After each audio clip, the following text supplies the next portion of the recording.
창세기 강의 58번째 시간입니다. 본문 창세기 2장 15절에 여호와 하나님이 그 사람을 이끌어 에덴 동산에 두사 그것을 다스리며 지키게 하시고 있습니다. 아버지 하나님께서는 첫사람 아담을 지구에서 흙으로 빚으시고 생기를 불어넣어 생명이 되게 하셨지요. 그리고 둘째 아내로 에덴 동산으로 이끌어 들여 그곳에서 살게 하였습니다. 삼일째 하나님께서 아담에게 영의 지식들을 가르쳐 주시자 아담은 그 지식들을 활용하여 뛰어난 지혜를 얻게 되었지요. 당시 아담은 죄가 전혀 없었기에 영적으로 엄청난 빛의 권세도 갖고 있었습니다.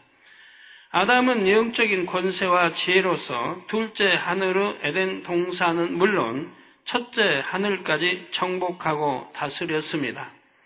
아담이 에덴 동산에서 산 기간은 우리가 상상할 수 없을 만큼 깁니다. 아담은 사실 무수한 세월 동안 에덴 동산에서 살면서 생육하고 번성했지요. 지구도 자주 왕래했습니다. 그 오랜 세월 동안에 많은 일들이 있었는데 그 중에는 지구와 연관된 일도 몇 가지 있지요. 그 중 한 가지가 지난 시간까지 말씀드린 공룡 사건입니다. 공룡 화석은 전 세계적으로 발견되는데 어느 순간 갑자기 멸종되고 말았지요. 학자들이 오랜 시간 많은 연구를 했지만 공룡의 멸종 원인을 명확하게 설명하지 못했습니다. 이런저런 이론은 많지만 모든 조건을 만족시킬 만한 답은 없지요. 그런데 하나님께서 알려주신 말씀에 근거하면 너무나 시원한 답을 얻을 수가 있습니다. 이에 대해 지난 5시간 동안 말씀드렸습니다. 자, 그런데 에덴 동산에 살던 공룡들이 지구로 내쫓기게 된 이유를 기억하시는지요? 공룡들이 모두에게 금지된 선악과를 따먹으려 했기 때문이었습니다. 선악과 나무가 있는 에덴 동산의 중앙 지역은 출입 금지 구역으로 그룹들이 지키고 있었습니다. 그런데 어느 날 아담이 대대적인 지구 행차를 하면서 그곳의 그룹들까지 모두 데리고 갔습니다. 공룡들은 이 기회를 놓치지 않고 선악과를 따먹으려 나아갔고 그러다 결국 하나님께 징벌을 받았지요. 한편 아담이 모든 그룹들을 데리고 지구에 내려간 이유는 무엇이었나요? 자신의 권세와 위엄을 나타내는 상징물을 지구의 어디에 세우면 좋을지를 살피기 위해서라 했습니다. 그런데 그만 공룡 사건이 일어나서 아담의 계획은 중단이 되었지요. 공룡들은 전부 지구로 내쫓겼고 40일 만에 모두 소멸되고 말았습니다. 공룡들로 인해 오염되고 파괴됐던 지구는 이내 원상복구됐고 안정을 되찾았습니다. 그 많은 세월이 지나자 아담은 예전에 계획했던 일을 다시 실행합니다. 그런데 아담의 마음에 변화가 생겼습니다. 예전에는 자신의 권세와 위엄을 나타내는 상징물을 지으려 했지요. 그런데 이제는 목적이 달라졌습니다. 바로 아버지 하나님을 기쁘시게 할 목적으로 짓기 시작했지요. 아담은 그때까지 하나님으로부터 늘 받기만 했습니다. 하나님께 받는 것을 당연하게 여겼는데 이제는 마음이 바뀌었지요. 자신도 아버지 하나님께 감사하는 마음, 뭔가를 드리려는 마음을 갖게 된 것이지요. 물론 당시의 아담이 감사하는 것과 이 땅에서 경작받은 우리가 감사하는 것은 차원이 다릅니다. 당시는 아담이 인간 경작을 받기 전입니다. 그러니 인간 경작을 받고 있거나 다 받은 후에 드는 이 감사의 마음과는 비교할 수가 없지요. 그렇지만 아담도 공룡 사건을 지켜보면서 하나님께 감사하는 마음이 어렴풋이나마 들었던 것입니다. 비유를 들면 할아버지, 아버지, 아들 이렇게 3대가 함께 사는 가족이 있습니다. 이 가정에서 최고 높은 분은 할아버지이지요. 게다가 모든 재산이 할아버지의 것입니다. 이런 가정에서 손자가 할아버지를 심히 진노케 했다고 합시다. 그러면 중간에 있는 아버지는 어찌하든 자신의 아버지, 곧 이 가정의 최고 어른인 할아버지의 마음을 풀어드리려고 노력할 것입니다. 자신의 아들로 인해 아버지의 마음이 상했기 때문입니다. 지금 아담의 입장이 이 가정의 아버지와 같지요. 하나님께서 자신에게 주신 공룡이 반란을 일으켰고 지구로 내쫓겼습니다. 그럼에도 공룡이 반성하지 않고 포악에 치자 결국 심판을 받아 멸망당하고 말았지요. 이를 지켜본 아담은 마음이 찔끔했습니다. 그래서 어찌하든 하나님을 기쁘게 해드려야겠다는 생각이 들었던 것입니다.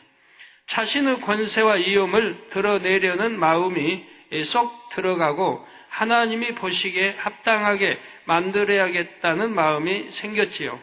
삼일째 하나님을 상징하는 의미도 담으려 했습니다.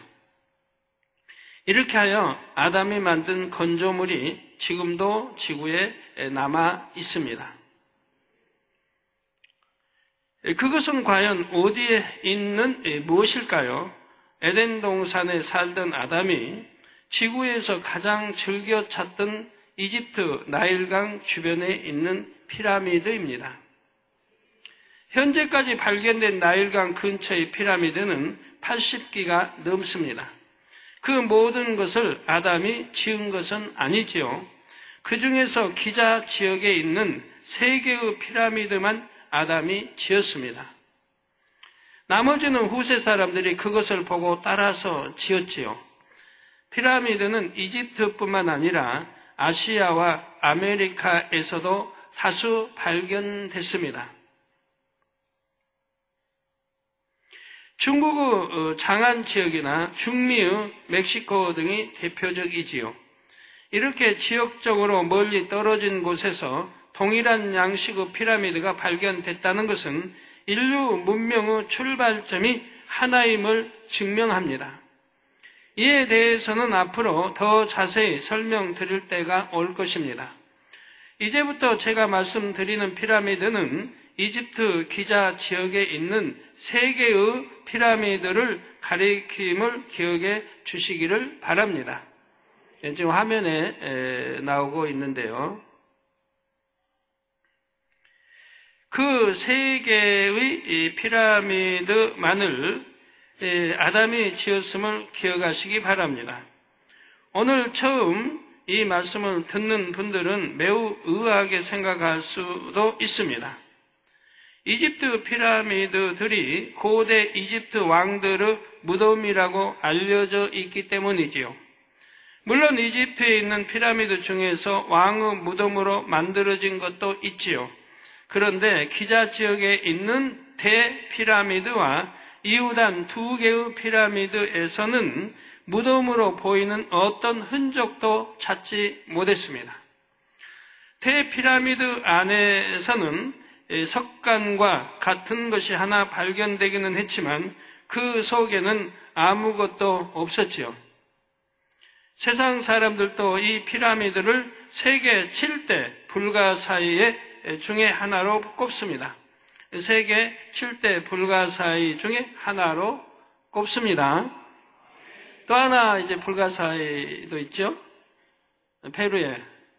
그것도 거기 그 지역의 시장님이 또 저에게 기도 요청까지 해줘가지고 여기 담에서 기도하고 바로 세계인들의 투표로 해서 7대 불가사의 안으로 뽑힌 거 여러분 아시죠? 그래서 감사패까지 왔던가요? 고맙다고? 예. 네. 참 저희 하는 일은 참 놀라운 일들이 많습니다. 그래서 7대 그때 불가사의를 투표를 하는데 그때 저한테 기도 요청할 때만 해도 10위가 넘었어요. 이 가능성이 없었어요. 근데 저에게 기도 부탁하고 제가 기도하고 나서 바로 7대 안에 4위론가 뽑혔다던가요? 제 기억으로는 그렇게 참여해서 뽑혔습니다. 자, 불가사의란 사람의 생각으로는 미루어 헤아릴 수 없이 이상하고 야릇함이란 뜻이죠. 지금까지 많은 학자들이 피라미드를 연구했지만 풀지 못한 점들이 굉장히 많기 때문입니다. 피라미드는 현대 문명도 따라가기 힘든 고도의 건축 기술로 축조됐음이 밝혀졌습니다. 또한 피라미드에는 고대 사람들이 알았다고 생각하기 힘든 놀라운 천문학적, 수학적 지식도 담겨 있지요. 그러니 불가사의하다 말하는 것입니다. 현대의 과학으로도 그 불가사의를 풀지를 못하고 있습니다. 현재 남아있는 피라미드에 대한 가장 오래된 기록은 그리스 역사가 헤로도토스의 저서 역사에 있습니다. 그는 기원전 440년경에 이집트의 한 사제에게 들은 이야기를 자신의 저서에 기록했지요. 그 기록이 현재까지 전해진 것입니다. 그는 피라미드가 기원전 2600년에서 2500년 사이에 건조됐다고 했지요. 그러나 이후로 많은 연구가 진행되는 과정에서 피라미드의 건조 시기에 대한 다른 의견들도 나왔습니다. 예를 들어 미국 학자 존 앤소니 웨스트는 나일강 유역에 기원전 1만 년 전이나 아니면 그보다도 이전에 고도로 발달한 문명이 있었다고 주장합니다. 피라미드와 스핑크스는 바로 그 문명의 산물이라는 것이고요. 스핑크스에는 물에 의해 침식된 흔적이 또렷이 남아 있습니다.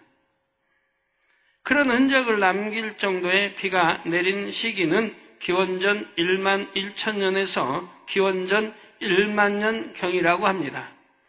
따라서 스핑크스나 피라미드는 최소한 그보다는 앞서 건조됐다는 결론이 나오지요.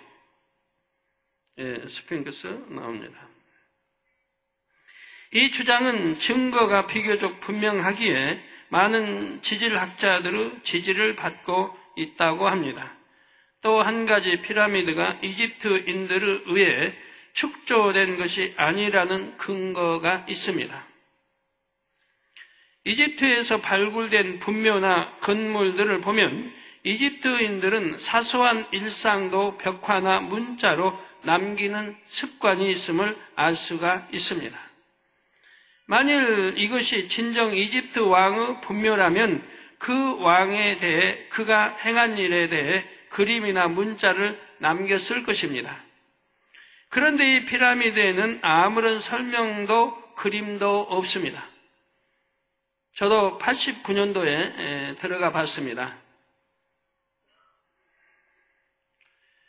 그리고 이제 그 또 옆 피라미드는 몇 년도에 들어갔나요? 몇 년도인가?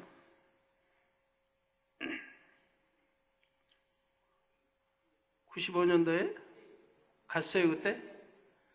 예. 가긴 여러 번 갔으니까 또 95년도도 있고 또 2004년도도 있나 없나 뭐 있었어요?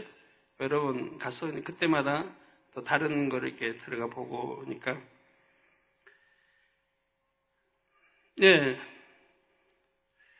이 피라미드는 아무런 설명도 그림도 없습니다. 또한 내부에는 미라나 어떤 유물도 없었지요. 텅텅 비어 있었습니다. 다만 석관으로 추정되는 것만 속이 빈 채 발견됐습니다.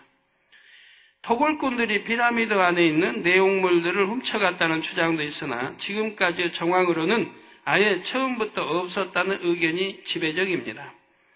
피라미드 불가사의를 크게 세 가지로 말씀드리겠습니다. 이를 통해 과연 피라미드를 고대 이집트에 살았던 사람들이 지었겠는지를 생각해 보시기 바랍니다. 먼저 놀라운 건축 기술입니다. 대피라미드에는 2.5톤에 달하는 거석이 무려 230만 개나 쓰였습니다. 여러분이 한번 상상해 보세요. 2.5톤에 달하는 이 거석이 무려 230만 개나 쓰였다 이 말이에요. 볼 때는 별거 아닌 것 같지만 옆에 가서 보면 굉장히 다르죠. 저 돌 하나하나가 2.5톤짜리예요. 그 거대한 돌들이 마치 두부를 자르듯 반듯하게 잘려서 빈틈없이 끼워 맞춰져 있지요. 철이나 청동 같은 금속 도구가 발명되지 않은 때였는데 사람들은 과연 무슨 도구를 이용해서 그처럼 정확하게 자를 수 있었을까요? 또한 대피라미드에는 북쪽과 남쪽 벽에 각각 2개씩 통통으로 보이는 작은 통로가 나 있습니다.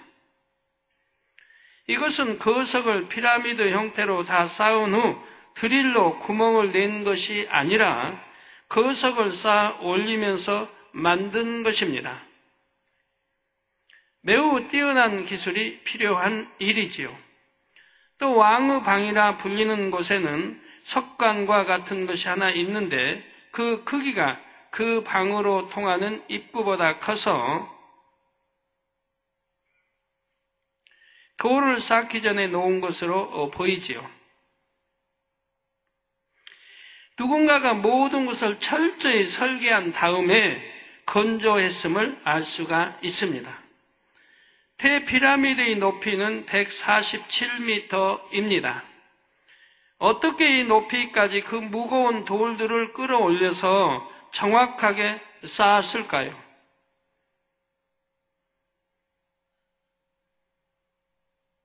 우리 인간이 추정해도 지금부터 4,600년 전 일입니다. 근데 그게 맞다는 게 아니고요. 물론 이제 그 훨씬 이전이지만 그 거대한 돌을 무자르듯 탁 잘라서 그 많은 개수로 또 어떻게 그 높이까지 또 그렇게 쌓아 올릴 수 있는 것인가 말입니다. 어떻게 이 높이까지 그 무거운 돌들을 끌어올려서 정확하게 쌓았느냐 이 말입니다. 이것도 불가사의지요. 건축 전문 기술자들에 따르면 공사용 경사로의 길이를 10대 1로 해야 인간의 힘으로 거석을 끌어올릴 수 있다고 합니다. 즉 대피라미드의 높이 147m에 대해 경사로의 길이가 1470m나 되어야 하지요. 자료가 지금 나오고 있습니다. 피라미드의 경사로입니다. 자, 저렇게 돼 있어야 돌을 끌어올려서 쌓을 수 있다 이 말이에요. 그 규모는 피라미드 본체의 3배나 됩니다. 거기에 피라미드를 이룬 돌 하나의 무게는 2.5톤인 점을 감안하면 경사로도 그만큼 튼튼해야죠. 이게 큰 그 경사로 2.5톤의 돌을 참 이렇게 올릴 수 있는 그 경사로. 어찌 보면 피라미드보다 경사로를 만드는 공사가 더 큰 일일 수 있습니다. 그래서 학자들은 수천 명의 노예들이 수십 년 걸려서 피라미드를 건조했다고 하지요. 그러나 단지 많은 노동력과 긴 시간만으로는 설명할 수 없는 부분들이 많습니다. 예를 들어 피라미드의 경사는 약 51.5도입니다. 이는 건축 구조상 가장 안정적인 각도인 52도에 매우 가깝게 맞추어져 있습니다. 그냥 대충 돌을 쌓아 만든 것이 아니라 정확한 측량과 계산을 해서 만들었다는 말입니다. 또 이 피라미드는 하중을 분산시킬 수 있도록 설계가 되어 있지요. 그래서 장구한 세월이 지났어도 붕괴되지 않는 것입니다. 대피라미드는 총 무게가 600만 톤이 넘습니다. 이 어마어마한 무게를 고려할 때 자체 중량에 의해 밑으로 내려앉는 치마 현상이 심각할 수밖에 없습니다. 현대 기술로 지어진 오늘날의 대형 빌딩들도 100년에 약 15cm 정도는 내려앉는 것이 보통이라고 합니다. 그런데 대피라미드는 수천 년, 그 이상의 기간이 지났는데도 겨우 5mm밖에 내려앉지 않았다는 말입니다. 피라미드가 얼마나 발달된 건축술로 지어졌는지를 알 수가 있지요. 또 이 피라미드 내 밑뼈는 거의 정확하게 동서남북을 가리키고 있습니다. 저 화면에 피라미드와 방향이 지금 표시되어 있습니다. 북쪽, 동쪽, 남쪽, 서쪽 정확하게 되어 있습니다. 어떻게 고대에 이처럼 정확하게 방향을 측정할 수 있었을까요? 또한 대피라미드의 겉표면은 원래 돌을 가공하여 유리처럼 만든 돌판으로 덮여 있었습니다. 그래서 이 피라미드에 햇빛이 반사되면 그 빛을 상당히 먼 곳, 심지어는 달에서도 볼 수 있을 정도였다고 합니다.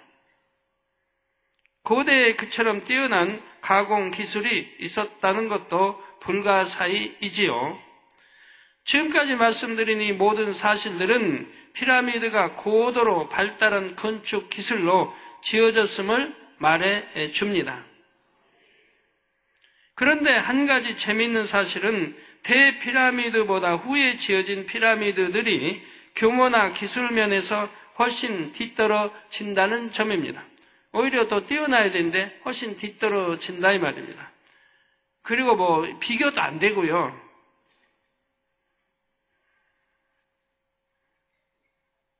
인류 문명은 세월이 흐를수록 발전했습니다.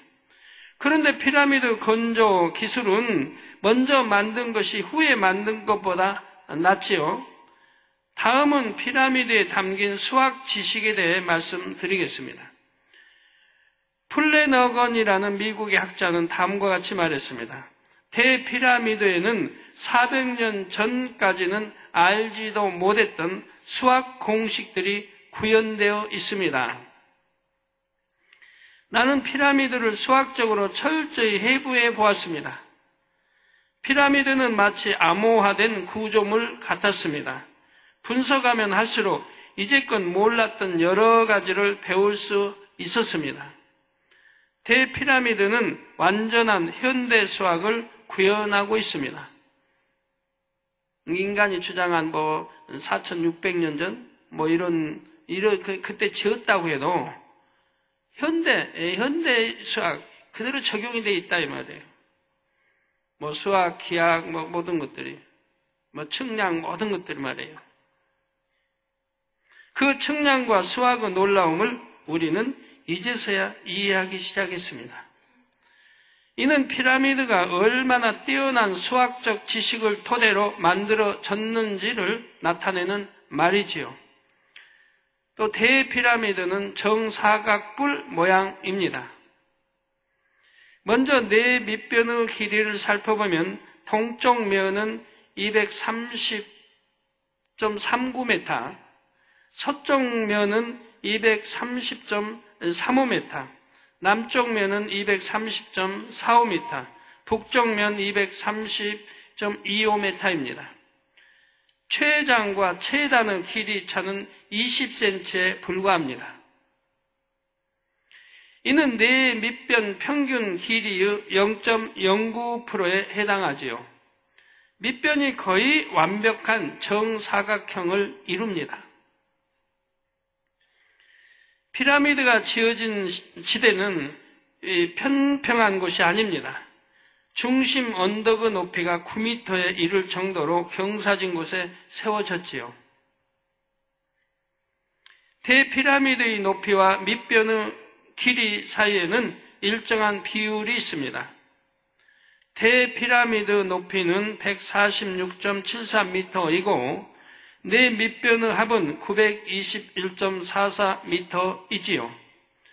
그런데 피라미드 높이 곱하기 2 곱하기 3.14를 하면 밑변의 길이가 나옵니다.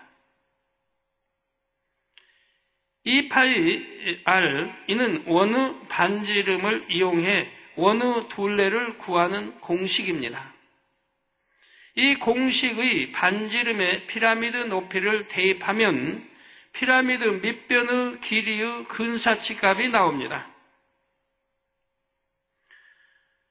921.46m. 원주율 값을 3.14 근사치로 가장 먼저 알아낸 사람은 기원전 3세기의 아르키메데스라는 수학자로 알려져 있습니다. 그런데 그보다 훨씬 먼저 지어진 피라미드에 이 원주율이 사용된 것입니다. 이것이 우연의 일치이겠습니까? 이 밖에도 피라미드의 여러 부분에 수학적으로 가장 안정적인 비율이 적용되었지요. 수천 년 후에 사람들이 발견한 수학적인 지식을 이미 알고 있었고 이를 응용한 증거들이 많은 것입니다.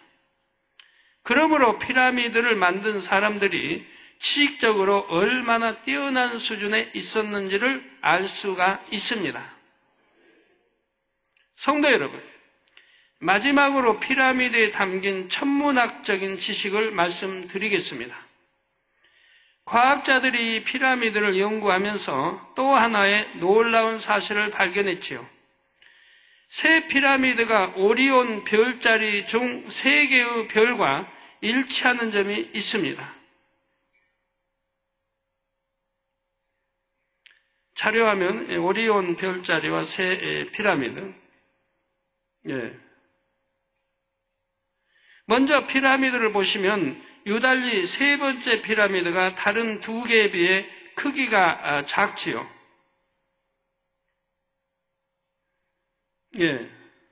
다시 보세요. 오리온 별자리에서도 세 번째 별이 유달리 다른 두 별보다 밝기가 떨어집니다. 또한 세 번째 별이 일직선상에서 약간 비껴나 있는 것도 똑같지요.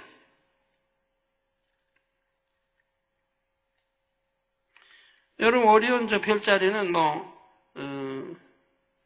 하늘을 보면 자주 볼 수 있죠. 특히 여름 하늘입니까? 늘 볼 수 있는 거고요.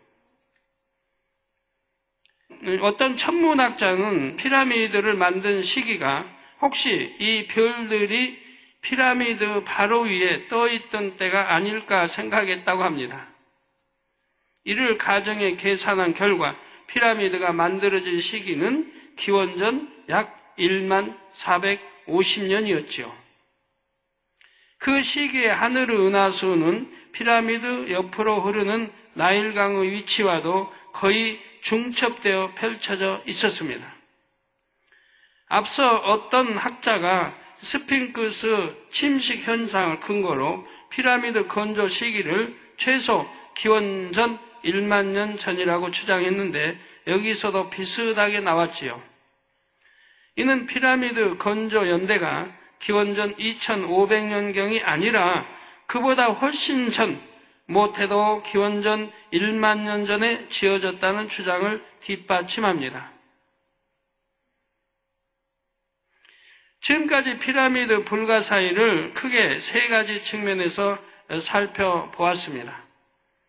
고대의 사람들이 알았을 리 없는 놀라운 지식과 기술이 이미 피라미드 안에 담겨 있었지요. 여러분, 우리나라 역사를 한번 보세요. 지금부터 2000년 전만 해도 어떤 역사입니까? 우리 글도 없었어요. 2000년 역사도 안 되는 우리 삼국시대만 해도 고구려, 신라, 백제, 이 삼국시대 2000년도 안 됐죠. 그 역사도 바로 알지 못합니다. 지금 연개서문, 방송, 연개서문, 이제 재방송이겠죠? 케이블에서는. 연개서문하고 대조영이 합니다. 너무 안 맞습니다. 인물도 안 맞고, 연대도 안 맞고. 너무 안 맞아요. 모른다는 얘기예요, 애들.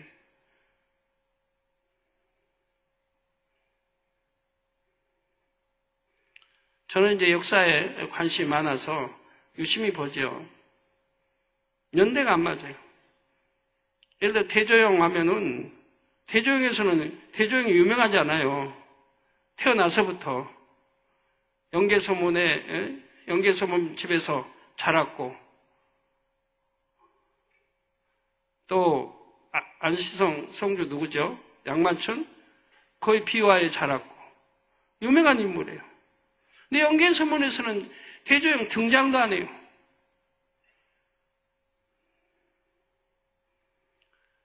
당태종 이제 눈을 못 쏜 이런 것도 안 맞고 그 싸운 저기도 안 맞고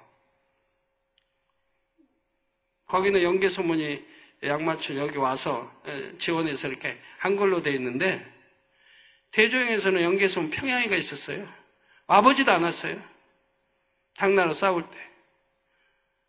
2000년 전 역사도 이렇게 전혀 맞지 않아요. 엉터리란 말이에요. 그러니까 저는 그런 거 보면 참 이거 나라에서 좀 규제해야 될 텐데 역사를 우리가 바로 알게 해줘야 되는데 보는 사람마다 역사를 잘못 좀 배우고 알고 있는 거 아니에요? 연대도 이름도 막 글 쓰는 작가 손에 의해서 막 써버린 대로 우리가 보면 그 입력돼가지고 역사인 줄 알 거 아니에요? 너무 안 맞는데. 지금까지 피라미드 불가사의를 크게 세 가지 측면에서 살펴보았습니다. 고대의 사람들이 알았을 리 없는 놀라운 지식과 기술이 이미 피라미드 안에 담겨 있고요. 건축 기술면에 있어서는 현대의 기술보다 뛰어난 면도 있습니다. 사람들은 피라미드를 깊이 연구할수록 더욱 놀랄 뿐입니다. 그렇다면 과연 고대에 이처럼 뛰어난 지식과 기술을 갖고 있었던 사람이 누구였겠습니까? 바로 아담이지요. 아담이 어떻게 이처럼 지혜로울 수 있었을까요? 하나님께서 첫사람 아담에게 모든 지식과 지혜를 주셨기 때문입니다. 지배하고 다스리고 정복하라 했잖아요. 또 모두 이름들을 지어주겠잖아요.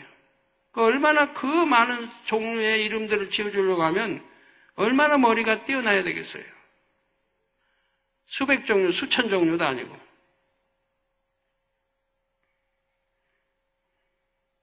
그래서 이렇게 아담이 UFO를 타고 이렇게 내려와서 짓고 하는 뭐 자료도 이렇게 UFO에 이제 실어서 UFO도 뭐 크기가 엄청 큰 것도 있고 다 있으니까요. 했다는 자료 또 근거들도 있죠.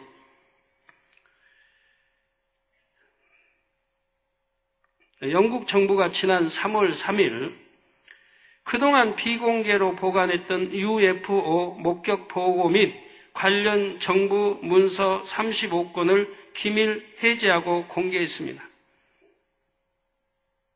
이번에 공개된 문서 35건은 총 8,500쪽 분량으로 목격자들이 제출한 UFO의 사진과 그림, 묘사 내용, 국방부와 목격자 사이에 오간 서신, 의회 상원의 UFO 토론 내용 등이 들어 있었습니다. 그중에 창세기 강해와 관련된 내용이 있어 소개해 드립니다. 조선일보 3월 4일 보도 내용입니다.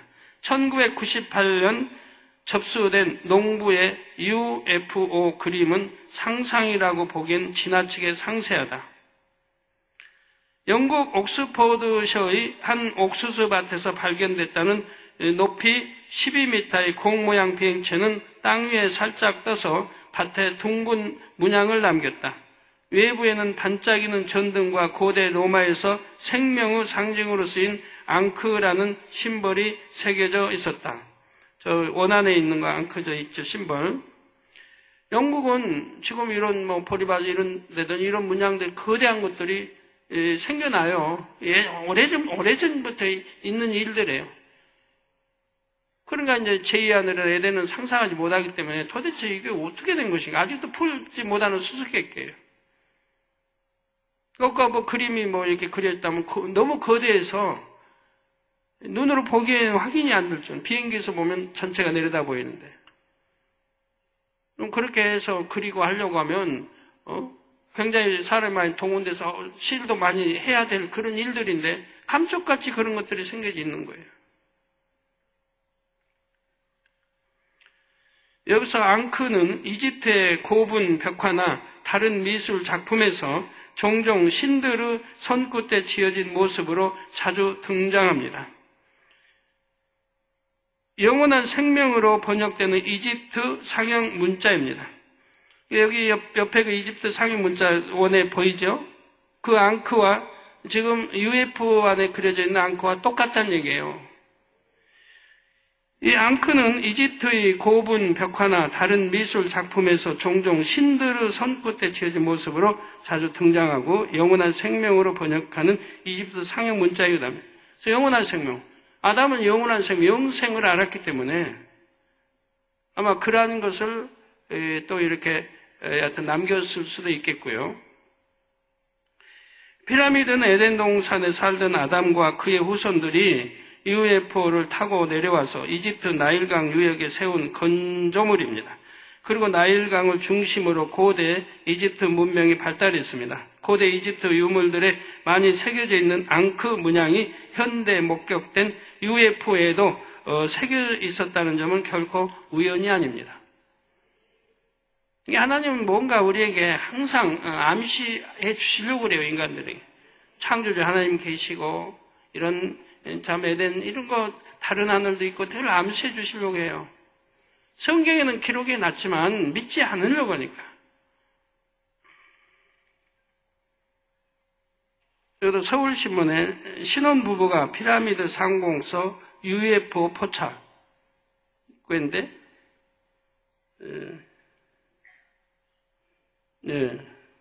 화살표 끝에 붙어 있고 여기 이제 원에는 좀 크게 나타낸 것입니다. UFO를 포착하겠다고 그래요. 피라미드 상공서. 주변에 UFO가 저렇게 출몰을 한다는 얘기인데, 제가 설교할 때 이렇게 에덴, 아담이 UFO를 타고 와서 이렇게 자주 왕래했다. 이걸 입증이나 하듯이 또 저런 데도 저렇게 볼 수 있고, 또 제가 이집트 갔을 때도 제 사진에 찍혀졌지 않습니까? 예. 저기 지금 나오고 있습니다. 피라미드 전체가 나오면 몇째 번인지 나올 텐데 첫 번째, 두 번째 사이. 예. 저기 설명한 거 동일하네요. 첫째, 둘째 사이에 이렇게 나온 겁니다.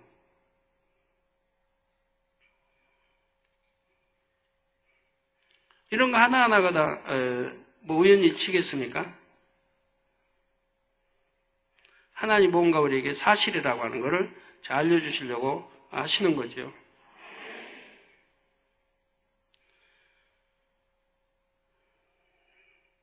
다음 시간에는 아담이 어떻게 피라미드를 지었는지를 말씀드리겠습니다. 결론 말씀드립니다. 사랑하는 성도 여러분, 하나님께서 피라미드에 대해 설명해 주신 이유는 단순히 영계의 비밀을 알리시기 위함이 아닙니다. 사람들이 알고 있는 세상적인 지식과 이론이 얼마나 잘못됐는지를 깨우쳐 주시기 위함이지요.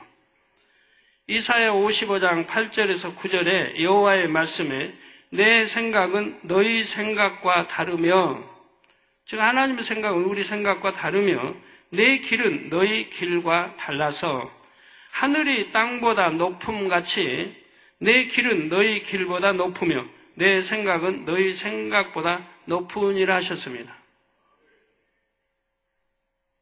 그래서 저는 뭘 할 때 생각을 동원 안 해요. 그 생각이 내 생각일 때 하나님 생각과 맞지 않으면 소용이 없으니까요. 그래서 무상태로 주로 해요. 무상. 그래서 성령이 주관하시기만 기다리죠. 성령이 주관해 주셔야 이제 그것이 하나님 생각과 일치가 되는 거고요. 그리 아니할 때는 무상태로 있어요. 창조주 하나님은 우리가 상상할 수도 없는 크고 놀라운 일들을 능히 행하며 이루시는 분입니다. 이 사실을 믿어야 하지요. 에레미야 32장 27절에도 나는 여호와여 모든 육체의 하나님이라 내게 능치 못할 일이 있겠느냐 하셨습니다. 우리가 이러한 하나님의 능력을 힘입는다면 무엇을 하든지 불가능이 없고 막힐 것이 없습니다. 성도님들이 창세기 강의를 통해 육의 한정된 틀을 깨트리는 만큼 하나님의 무한한 능력을 받을 수가 있습니다. 여러분들의 그 육의 생각 때문에 믿음도 못 내보이고 응답받을 것도 못 받고 그런 게 너무 많은 거예요. 그래서 영의 공부를 해야 되는 거예요. 영의 공부를 해서 그런 걸 깨우쳐야 되는 거예요. 하나님의 도구로서 크게 쓰임받을 수가 있습니다. 이러한 아버지 하나님의 마음과 뜻을 마음으로 느끼실 수 있기를 바랍니다.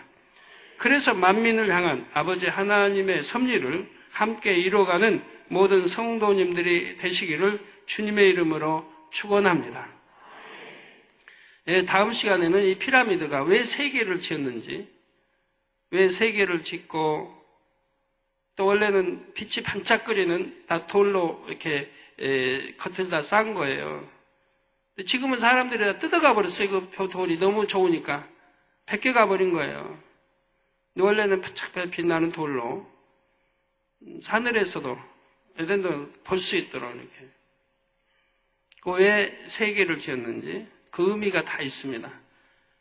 그 원래는 피라미드 안에 사람이 발견하지 못한 상상할 수 없는 많은 것들이 돼 있는 거예요. 아담이 나타내고자 하는. 그래서 원래는 그 피라미드, 제일 큰 피라미드, 그 안에는 이렇게 창조의 대략 그 안에 다 기록됐다고 그랬어요. 창조의 대략 그 물도 에덴 동산에서 가져와서 거기를 채웠고, 그래서 그 에덴 동산 그 물이 생명수 물이 이 벽을 이게 잠기게 되면 아버지 창조의 그 글이 나오는 거예요. 어떻게 창조했다는 대략이 그 써져 있는 그런 어마어마한 비밀도 그 안에 있는 거예요. 이런 걸 다 푼다고 하면 참 저는 다행히도 옛날에 공개했을 때 들어가서 봤지만 지금은 그걸 공개 안 하죠. 가장 큰 피라미드는 출입 금지죠.